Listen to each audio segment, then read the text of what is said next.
Houthi रह रहकर इस संगठन का जो नाम आता है सामने। अब उससे जुड़ी एक और बड़ी खबर, एक तस्वीर आपको दिखाता हूं। इजराइल पहुंची हूती की मिसाइल। आखिरकार हूती ने वो कर दिखाया जो लगातार वो करने की कोशिश कर रहे हैं। 2000 किलोमीटर दूर बैठे यमन में हूती संगठन ने इजराइल में मिसाइल से हमला किया और वो इजराइल पहुंच गई। ये हूती का दावा है, ये हूती का दावा है।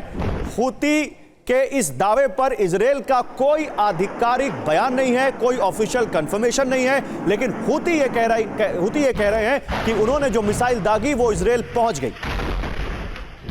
इससे पहले तो अमेरिका ने और सऊदी अरब ने दोनों ने हूती की मिसाइलों को मार गिराया था। लेकिन ये देखिए, लाल सागर, इजराइल के जहाज पर हूती का रॉकेट। ये लाल सागर जहां पर अमेरिका के एयरक्राफ्ट कैरियर हैं, यूएसएस कार्ने ने इसी लाल सागर में हूती की एक मिसाइल, 3 मिसाइलों को मारा था। सऊदी अरब ने 1 मिसाइल को मारा था। अब यहां पर इजराइल के जहाज पर हूती ने टारगेट किया और कुछ इस तरह से उस जहाज को तबाह कर दिया। और जवालिया कैंप पर आईडीएफ का हमला, जो जवालिया कैंप अभी हम बता रहे थे आपको मैप पर, वो जवालिया कैंप लगातार निशाने पर रहा इजराइल के। इजराइल का कहना है कि यहां भी हमास के ठिकाने हैं। यहां पर एक बहुत बड़ा हमला हुआ था जहां पूरी दुनिया में इजराइल के ऊपर उस हमले को लेकर सवाल उठे थे, उंगली उठाई गई थी, लेकिन इजराइल उसके बावजूद रुक नहीं रहा है और एक बार फिर उसने जवालिया कैंप पर हमला किया है। तो आप देखिए, ये हूती का जो दावा है, ये हिजबुल्लाह और हमास के बाद ये जो ट्रिपल एच में जो हूती है जनरल मस्टन, अगर ये दावा उनका सही है तो ये कितना बड़ा खतरा है? देखिए, अगर ये दावा सही है और जिस प्रकार देखिए आजकल तो कहीं के भी चित्र दिखा दिए, ये ब्लैक सी का भी हो सकता है, लेकिन अगर ये सही है तो ये काफ़ी मेजर लॉस है अगर उसकी एक नेवल शिप में ये फायर हुआ है। और इसका परिणाम अब सॉलिड होगा। जो रेड सी में इजरायली नेवी भी अभी वहाँ पर तैनात है, उनके अब काफ़ी मिसाइल हूती रिबल्स के ऊपर डाले जाएंगे और मेरे को लगता है अमेरिका भी, लेकिन हूती मतलब यमन, क्या इजराइल यमन में भी अटैक कर सकता है? कर सकता है अपनी नेवल शिप्स और वो उनके जो रॉकेट्स हैं वहाँ से और आगे करके करेगा। और जो पर्शियन गल्फ में नेवी है इसकी, यूनाइटेड स्टेट्स की, वो भी अब कर सकती है। और ये सूट किसको करेगा? सऊदी अरेबिया को भी, क्योंकि ये हूती रिबेल्स उनके लिए भी एक प्रॉब्लम है। तो मेरे को लगता है ये हूती रिबेल्स के ऊपर टारगेटिंग पक्का की जाएगी। लेकिन जनरल राठौर, यमन ने ऑलरेडी क्योंकि इजराइल के खिलाफ वॉर का ऐलान कर दिया है, हालांकि एक्टिवली वो पार्टिसिपेट कर रहे हैं नहीं कर रहे अभी इस बात की कोई खबर नहीं है, लेकिन हूती, हिजबुल्लाह, हमास, क्या इजराइल तैयार है इस तरह की मल्टी फ्रंट वॉर के लिए?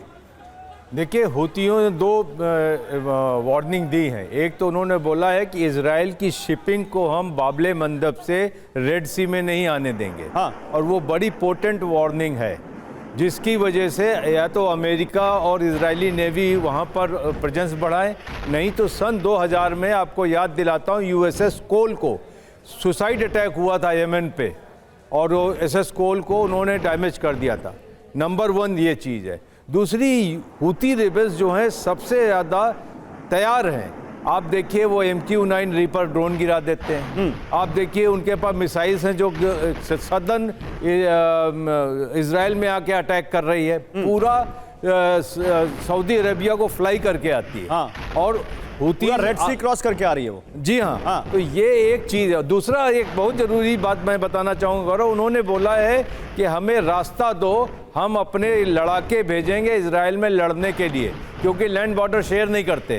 कहते हम इजराइल आना चाहते हैं, हम दिखा देंगे किस तरीके से लड़ाई की जाती है। नहीं, लेकिन जनरल मस्टन, हूती को कंट्रोल करने के लिए ना अमेरिका में मिडिल ईस्ट में अपने वो मिसाइल डिफेंस सिस्टम दिए थे, वो सऊदी अरब हो, वो जॉर्डन हो, तो क्या वो फेल हो गए या हॉस्टाइल हो गए? वो रोक क्यों नहीं पा रहे हैं हूती को? बिल्कुल, देखिए, ये एक सवाल तो ज़रूर उठता है, लेकिन क्या सारे मिसाइल्स को रोका जा सकता है? कई बार देखिए प्रोबेबिलिटी होती है 80%, 90%, तो ऑब्वियसली, पर हाँ, ये नंबर ऑफ मिसाइल जो फायर हुई हैं वो इतनी तो हुई नहीं है।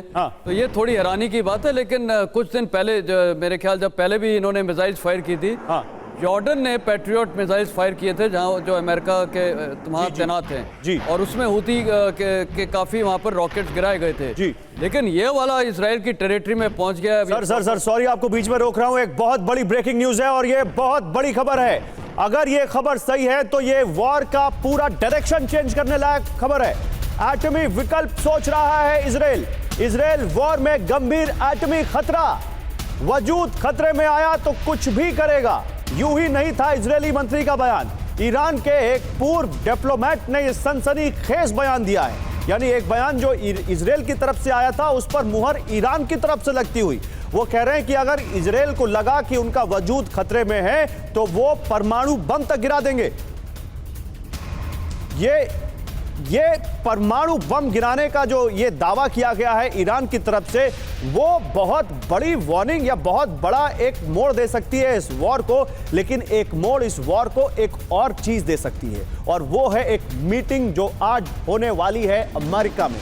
अमेरिका में चीन के राष्ट्रपति और अमेरिका के राष्ट्रपति की मीटिंग इस पूरी वॉर में एक नया मोड़ लाकर खड़ा कर सकती है।